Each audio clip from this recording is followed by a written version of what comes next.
What would you do if Jesus stuck his fingers in your ears or touched your tongue after spitting on his fingers? Let's talk about that. Hi, I'm Josh. Welcome to Honestly Radio. The people you invite into your life, your friends, have the power to make you better or break you down. If you want to know what your future will look like, look at who you hang out with. Some of you may need to reevaluate your life choices. But it's true, if your inner circle is made up of people who encourage you to be closer to Jesus, you will be closer to Jesus. It's the blessing of godly friends. And if you have close friends moving further away from God, that's likely where you'll be headed to. Who you share your life with is incredibly important. That was certainly the case for a man we read about in Mark chapter 7. He was blessed with good friends that brought him closer to Jesus. Literally closer, like right up to him. Jesus had been on a 20-mile hike that would eventually take him back to the Sea of Galilee. He did not plan any stops on this trip. It was meant to be a ministry-focused mission to bring the Jewish people, God's chosen people, back to the true faith. But the trip took Christ through an area with a lot of Gentiles, not God's chosen people. Think more like you and me. It's here we meet a man who needs a miracle.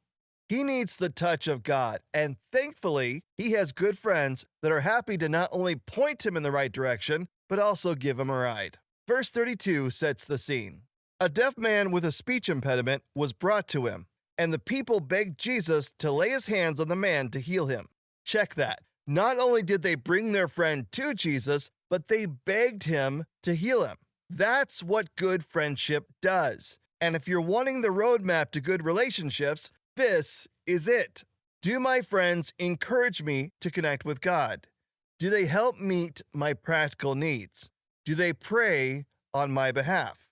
When the answer to these questions is yes, we are positioned to experience the miraculous and powerful hand of Jesus. You need to take a moment and ask a tougher question. Am I a good and godly friend? Do I encourage my friends to connect with Christ? Do I help them with tangible needs? Do I pray for people who are important to me? Am I leading people around me closer to Jesus or farther away? When our personal lives are pointed to Christ, then we are enabled to lead others into his presence as well. Oops, it looks like we ran out of time. If you want to hear the full podcast, go to honestlyradio.com or search Honestly Radio on Spotify or Apple Podcast.